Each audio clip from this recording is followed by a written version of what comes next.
ఇప్పుడు కొన్ని express update వార్తలు.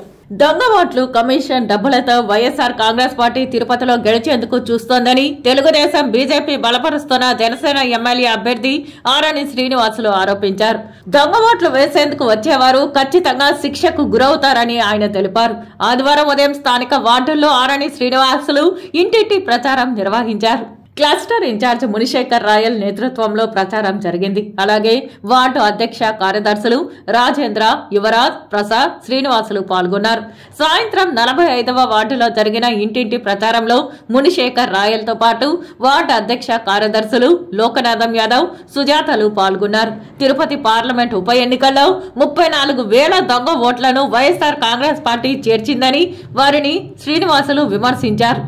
దొంగ ఓట్లను తొలగించాలని ఎన్నికల సంఘాన్ని ఇప్పటికే డిమాండ్ చేశామని, అధికారులు దొంగ ఓట్లను అడ్డుకునేందుకు రెడ్ మార్క్ చేస్తున్నారని ఆయన తెలిపారు.